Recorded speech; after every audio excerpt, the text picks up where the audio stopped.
ফের সুদীপ্ত রায়ের বাড়িতে সিবিআই এর তল্লাশি। গতকাল সুদীপ্ত রায় স্মৃতির বাড়িতে, সেখানে সিবিআই আধিকারিকরা পৌঁছে যান। প্রায় আড়াই ঘন্টা তল্লাশি চালায় সিবিআই।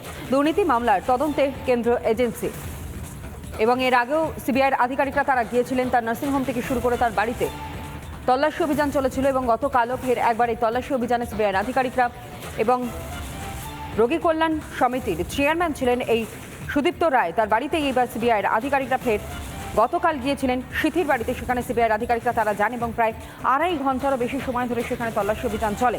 দুর্নীতি মামলা তদন্তে কেন্দ্রীয় এজেন্সির তৎপরতা এবং এর আগেও শুধুমাত্র বাড়িতে তল্লাশি চালিয়েছেন তা নয়, সুদীপ্ত রায়কে ডেকে পাঠানো হয়েছিল এবং সিবিআই এর দপ্তরে তিনি এসেছিলেন, তদন্তে সহযোগিতা করবেন বলে স্পষ্ট জানিয়েছেন তিনি।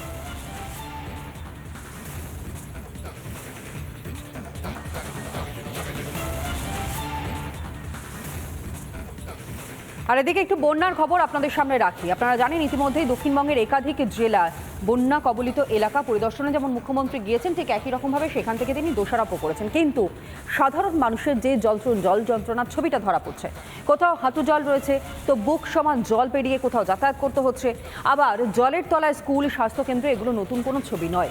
ঠিকমতো ত্রাণও জুটছে না বলে অভিযোগও সামনে আসছে। চরম অসহায়তায় দিন কাটাতে হচ্ছে দুর্গতদের। দেখুন, দক্ষিণবঙ্গের জেলায় জেলায় বন্যা পরিস্থিতি, ত্রাণের দাবিতে বিক্ষোভ, হাহাকার। আমার পিছনে যে ছবিটা দেখা যাচ্ছে এটা কিন্তু কোনো দিঘি বা পুকুরের ছবি নয়, এটা কোনো জলাশয়ের ছবি নয়, এটা সম্পূর্ণরূপে একটা মাঠ, জমি, চাষ জমি, জলের তলায় ফসল নষ্ট হয়েছে। এখনো জলের তলায় খানাকুল ও পুরসুরা।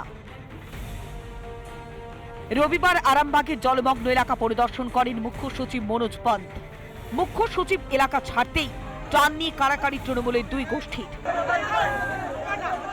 ত্রাণ কমপ্লিট ভাবে বিলি বন্টন হচ্ছে না, কিন্তু ত্রাণ চলে যাচ্ছে পঞ্চায়েতের ঘরে। ত্রাণ কি পঞ্চায়েতের গোডাউনে জমা থাকার জন্য না বিলি বন্টনের জন্য? বন্যায় সবচেয়ে বেশি ক্ষতিগ্রস্ত পশ্চিম মেদিনীপুরের ঘাটাল। জলের তলায় ঘরবাড়ি, রাস্তাঘাট। আমি দাঁড়িয়ে রয়েছি ঘাটালের আরগোড়া চাথালে, এবং এই চাথালের কি অবস্থা আমাকে দেখলেই বুঝতে পারবে। নৌকোটাই কিন্তু বিভিন্ন ওয়ার্ডের ভেতরে যাচ্ছে, এবং সব থেকে বড় বিষয় এই যে নৌকো যাচ্ছে, আমি দেখাবো আমার পেছনে একটা দড়ি রয়েছে, এই দড়ি ধরেই কিন্তু নৌকো নিয়ে ওয়ার্ডের ভেতরে ঢুকতে হচ্ছে। তার কারণ প্রবল জলের তোড়। ঘাটালের বন্যায় ডুবেছে স্কুল, অঙ্গনওয়াড়ি কেন্দ্র।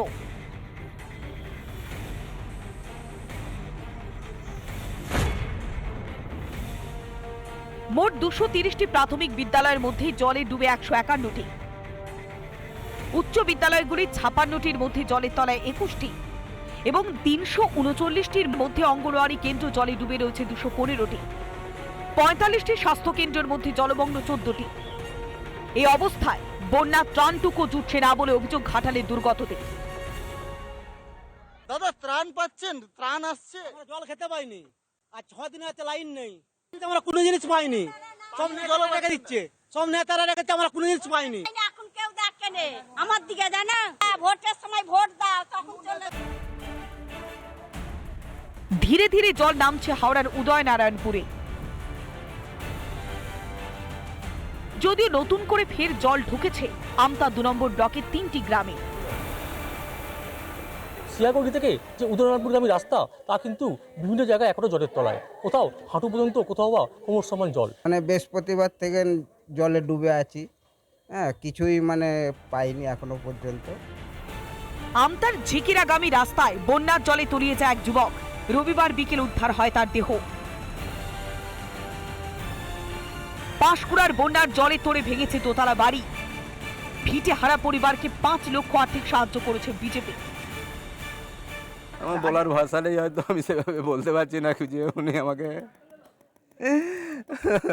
মনের দিক থেকে আমি খুব শান্তি পেয়েছি।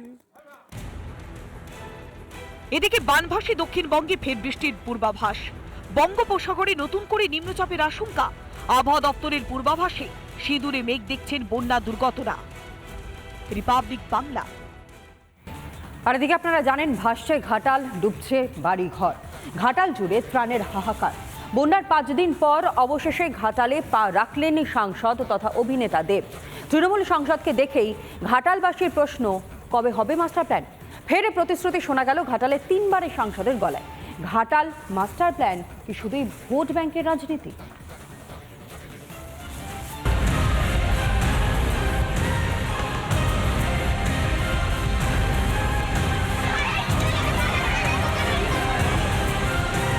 জলের তলায় ঘাটাল, যত দূর চোখ যায় চারিদিকে শুধুই জল আর জল।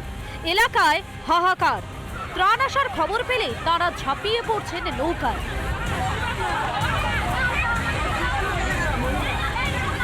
এই মানুষগুলোর ভোটে ক্ষমতা পেয়েছে শাসক দল। ভোটের আগে সংসদ থেকে মুখ্যমন্ত্রীর গলায় বারবার শোনা গিয়েছে ঘাটাল মাস্টার প্ল্যানের বুলি। দেব যখন আমার কাছে আবদার করেছে, দিদি ভাইকে তো ফেরাতে পারে না, তাই কেন্দ্রের ওপর আর আমরা বসে না থেকে আমি ইনস্ট্রাকশন দিচ্ছি পরিকল্পনা তৈরি করে এটা যাতে আমরা 3-4 বছরের মধ্যে আমরা করে ফেলতে পারি। Dev, now you are the champion of the Ghatal master plan. কেটে গিয়েছে 10টা বছর। তৃতীয়বার ঘাটালের সংসদের কুর্সিতে ফের বসেছেন দেব, কিন্তু কোথায় মাস্টার প্ল্যান? কবেই বা তা বাস্তবায়িত হবে? এবারে অন্য সুর শোনা গেল অভিনেতা সংসদের গলায়। 3 মাসের মধ্যে ঘাটাল মাস্টার প্ল্যানটা করা সম্ভব নয়। ঘাটাল মাস্টার প্ল্যানটা মানসিং কমিটি যখন 1959-এ যখন প্ল্যানটা করেছিল, তখন ঘাটাল মাস্টার প্ল্যানের মধ্যে ছিল কি নদীগুলো বড়, কিন্তু আজকে সেই মাস্টার প্ল্যানটা করতে গেলে ঘাটালের অর্ধেক শহরটা নদী করতে হবে। এত যদি ইজি হতো ঘাটাল মাস্টার প্ল্যানটা, তাহলে এটা 60 বছর আগে হয়ে যেত। তাহলে ঘাটাল মাস্টার প্ল্যান নিয়ে আম জনতার ধারণাই কি ঠিক? ক্রমেই বাড়ার দিকে নাকি কমার কোনো লক্ষণ দেখতে পাচ্ছি? তো নরকযন্ত্র নিয়ে বাস করতে হবে। আমার জ্ঞানে শুনেছি মাস্টার প্ল্যান আমি জানি না, আমি আমার বেঁচে থাকতে থাকতে দেখতে পাবো কিনা। দেব তো এবারেও প্রতিশ্রুতি দিয়ে গেল না, হবে না, আমি বলছি তো হবে না। এই খালি পকেটে লেবন চুস রয়েছে, আয় খাবি আয় খাবি আয়। নাই, ভোটের সময় প্রতিশ্রুতি সবাই দিয়ে যাচ্ছে, কিন্তু তারপর আর কেউ দিচ্ছে না। যে মানুষ কিভাবে আছে, কি যন্ত্রণা ভুগছে, সেটা কেউ দেখছে না। কাজ শুরু না হলে প্রচারে না নামার বুলি শোনা গেল তারকা সংসদের গলায়। অফিসের প্রচারেও দেবকে লাগবে এরকমটাই রাজনীতি মহলে গুঞ্জন। হ্যাঁ, শর্ত আমার না আমার কথা হচ্ছে কি, শর্ত একটাই, ঘাটাল মাস্টার প্ল্যান যদি কাজ শুরু না হয় তো আমি কোথাও নামবো না। ভোটের সময় প্রতিশ্রুতির বন্যা, আর ভোট মিটলেই কি অসম্ভব সময় সাপেক্ষ শব্দবন্ধগুলি হাতিয়ার হয়ে ওঠে শাসকের। সুদীপ্ত দাস, প্রসূন ব্যানার্জির রিপোর্ট, রিপাবলিক বাংলা।